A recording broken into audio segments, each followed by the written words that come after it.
जदि आपण मानकर ईपीएफओ अकाउंट अछि बा आपण मानकर ईपीएफ टंका कटु तबे आपण मानक पय आसी जाय खुशी खबर तबे आपण मानक दिया जिवो पेंशन तबे कर्मचारी भविष्य निधि पांठी संगठन जाके ईपीएफ यार 300 नियुक्तिर अधिक ग्राहकक पय आंशिक उठाण नियम को उद्योगीकरण घोषणा करिछि तबे सममंत्री मनोज मांडवियाक अध्यक्षतार ईपीएफ रो सर्वोच्च निष्पत्ति ग्रहणकारी संस्था जाके केंद्रीय ट्रस्ट बोर्ड जाके सीबीटी रो एक बैठक रे गुरुत्वपूर्ण निष्पत्ति नै जाइछि तबे श्रम मंत्रालय द्वारा जारी एक विवृत्ति अनुसार ए नूतन नियम गुड़िक ईपीएफ सदस्य जीवन को अधिक सुविधाजनक करने उद्दिष्ट तेज 100% उठाण परिसर वृद्धि कर कर्मचारी भविष्य निधि पांठी संगठन जहाँकि ईपीएफओ सदस्य माने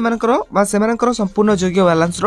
100% पर्यंत उठाई पारे जो कि कर्मचारी और नियुक्तिदाता उभय अवदान अंतर्भुक्त तेज पूर्व नियम अनुसार सदस्य माने केवल बेकारी किंबा अवसर ग्रहण समय से संपूर्ण पीएफ बैलेंस उठाई पारुथिले एपरकि सेही समय सदस्य माने चाकरी रे जोग देवार गोटे मास परे सेमानकर पीएफ बैलेंस 75% चाकरी छाड़बार 2 मास पर जाकि बाकी 15% उठाई पारे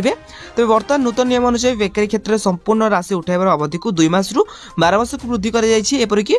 सहित अवसर ग्रहण करने समय यह अवधि 2 मास रु 36 मास को वृद्धि कर जाइछि परिवर्तन ईपीएफ सदस्य मानक भविष्य निधि पांठी संपूर्ण लाभ पाइबा को अनुमति देव तबे एटा ईपीएफ हिताधिकारी बड़ खबर जदि आपको ये अपडेट विषय जानवा चाहते तेज आम चैनल को सब्सक्राइब करी पाखे आसुवा बेल आइकन को ऑल बटन सेट करने सहित वीडियो हेल्पफुल होते निहाती भाव वीडियो को लाइक करी डिस्क्रिप्शन टेलीग्राम चैनल लिंक अच्छी तो जाकि आप जन जातु।